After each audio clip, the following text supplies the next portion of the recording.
Meu trabalho é sobre pancreatite aguda.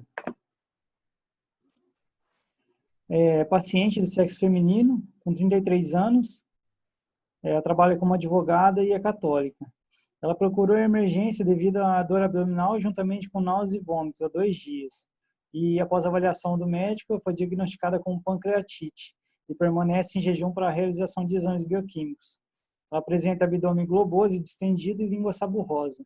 A função intestinal e urinária é satisfatória, pressão arterial de 12/8 e temperatura de 38,5.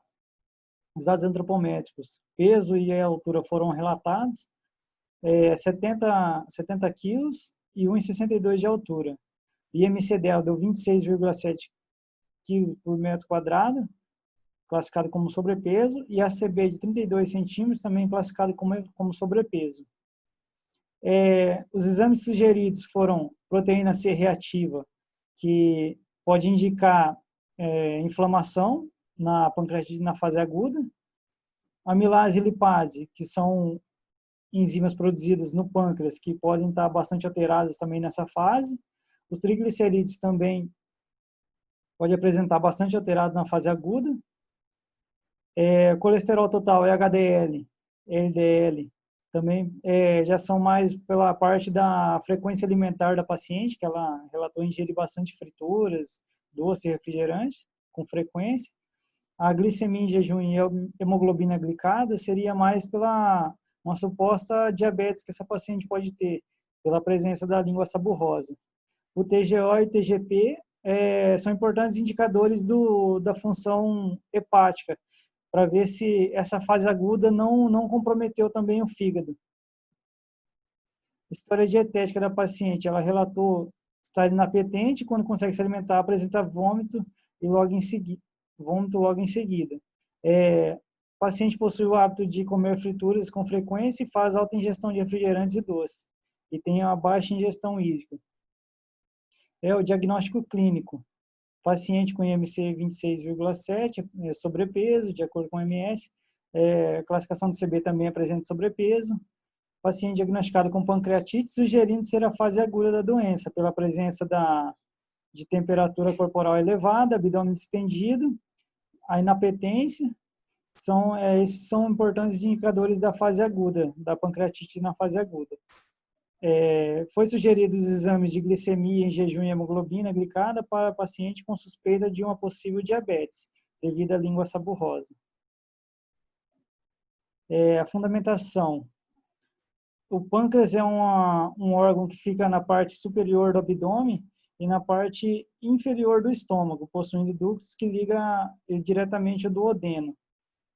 Ele possui 2 porções, a parte exócrina e endócrina. A exócrina é responsável pela produção das enzimas digestivas, que faz a digestão maior parte dos lipídios, mas também faz de carboidrato e proteína.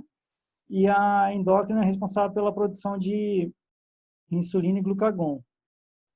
As enzimas elas costumam ser secretadas no começo da alimentação, quando a pessoa começa a se alimentar, e ela só termina no final de secreção, termina de ser secretada no final da digestão, depois de umas 3 a 4 horas do início da alimentação. A pancreatite aguda ela é uma inflamação do pâncreas, considerada comum em adultos e crianças, a fase aguda. A fisiopatologia dela é baseada na ativação do tripsinogênio, que é a enzima dela, que ela é ativada ainda dentro da célula do pâncreas. E aí ocorre a digestão pancreática. Daí o pâncreas começa a se deteriorar, pela essa ativação da enzima ainda dentro do pâncreas. O tratamento da pancreatite ainda não tem muitos estudos ainda falam que precisam de mais estudos para poder melhorar esse protocolo assim de atendimento, sabe, de nutricional, de como tratar a pancreatite, porque ela é muito relativa. Às vezes ela pode vir numa fase leve, tranquila, mas também pode vir numa fase muito grave, correndo a falência de outros órgãos. E numa fase grave, quando ainda paciente não consegue usar o trato gastrointestinal, é utilizada a nutrição parenteral, só que ainda ela é uma dos últimos casos, ela não é mais indicada quanto a enteral. Uma pancreatite mais leve, que pode ser o caso dessa paciente, seria utilizada uma terapia enteral de começo, depois passar para uma dieta líquida restrita para a introdução da via oral. E aí, com a aceitação do paciente, seria evoluída a dieta para uma líquida completa, depois uma pastosa e assim vai. Mas tudo vai de um acompanhamento da aceitação da dieta, tanto enteral quanto oral para o paciente, para poder fazer uma boa nutrição desse paciente. A prescrição dietética foi fornecida uma dieta branda de 2.300 quilocalorias, com evolução para a dieta geral, a fim de progredir na evolução da dieta do paciente. A dieta é hipercalórica, hiperglicídica, hiperproteica e hipolipídica. Ingestão hídrica de 2,5 litros de água por dia, sempre acompanhando a evolução e aceitação da dieta. Essa dieta que eu passei, a dieta branda, ela seria não de início da dieta.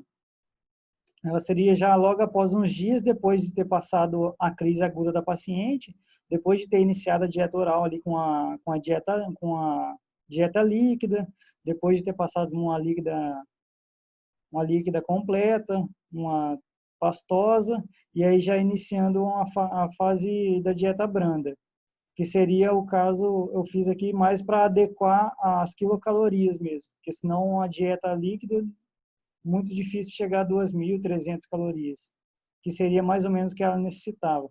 Que com o jet dela com o fator térmico e fator injúria lá no começo, dava 2.500 calorias, e aí como já está numa fase mais de alguns dias passados desse tratamento, eu adequei mais essa dieta dela para 2.300, tendo em vista que ela já não teria mais o fator térmico, o fator injúria dela já teria baixado também. Então, deu uma ajustada nessas quilocalorias delas também, por dia. Aqui é o cálculo da dieta, né?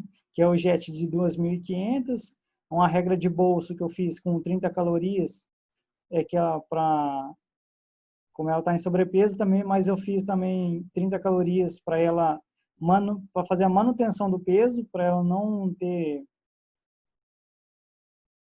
ter uma baixa também, muito baixa também em calorias por causa da crise dela. Então fiz com 30, a regra de bolso deu 2.100 calorias e a média dos dois deu 2.300. Então eu fiz esse cardápio da dieta branda com 2.300 calorias. O cardápio dela no café da manhã seria um pão francês com queijo ricota e uma vitamina de banana. Aí as preparações está tudo no cardápio, já estão logo abaixo do cardápio, só não coloquei aqui porque senão ia ocupar muito espaço. Na colação, às 10 horas, a torrada de pão francês, 4 fatias de torrada de pão francês, com azeite de oliva, né, que ela mesma vai preparar essa torrada, então ela vai colocar um pouco de azeite em cima, e o suco de laranja coado. O arroz cozido, feijão, peito de frango grelhado, purê de batata e tomate. No lanche da tarde, primeiro lanche da tarde, um mingau de aveia. No segundo lanche da tarde, aqui seria um lanche também, né, pão francês com tomate, um purê de batata, peito de frango desfiado e um queijo ricota. No jantar, um arroz cozido, é quase a mesma coisa do almoço, só modifiquei aqui a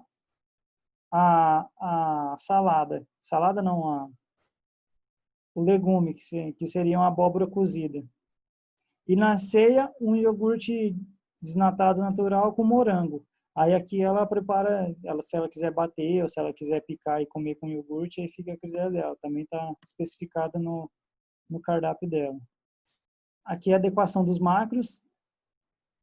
A maior parte foi de carboidrato, como é especificado já para terapia nutricional da pancreatite. A maioria de carboidrato, proteínas de 24% e menos de 30% do VCT é de lipídio. Aqui ainda consegui abaixar bastante, ficou com 18%. De proteína, é uma dieta hiperproteica porque ficou 2 gramas por quilo de peso para ela.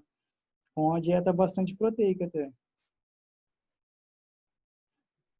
Aqui os micros, eu escolhi esses micros porque são os lipossolúveis, porque são os mais afetados, assim, nessa fase aguda dela.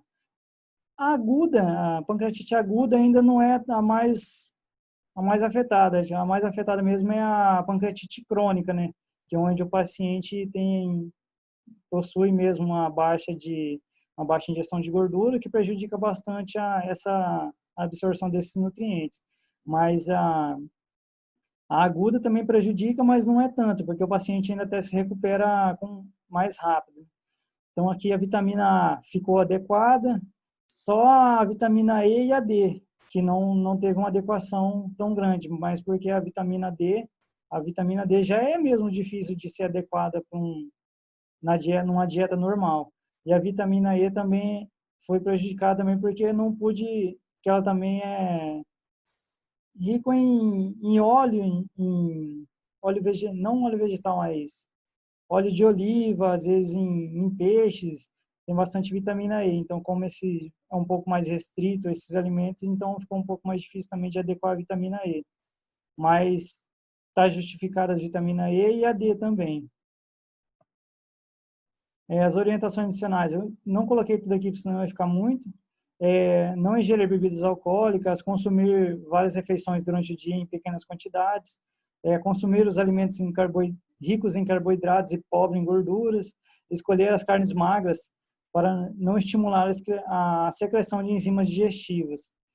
Carne vermelha seria um patinho, um alcatra, que seriam as carnes mais magras, peixes e aves, a fim de não estimular muito a secreção do pâncreas, porque as gorduras são as maiores que mais estimulam a secreção do pâncreas. E uma conclusão é que a pancreatite aguda ela é muito difícil de ser, assim, não diagnosticada, mas de ser avaliada, porque ela tanto pode apresentar uma fase aguda grave como uma fase aguda leve.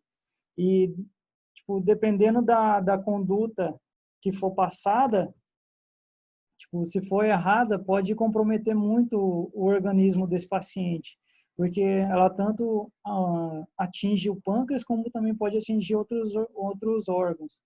Então tem que dar uma bastante atenção, focar tanto nos exames laboratoriais que sair para identificar qual fase, o quão grave é essa fase aguda. E é isso. Muito obrigado.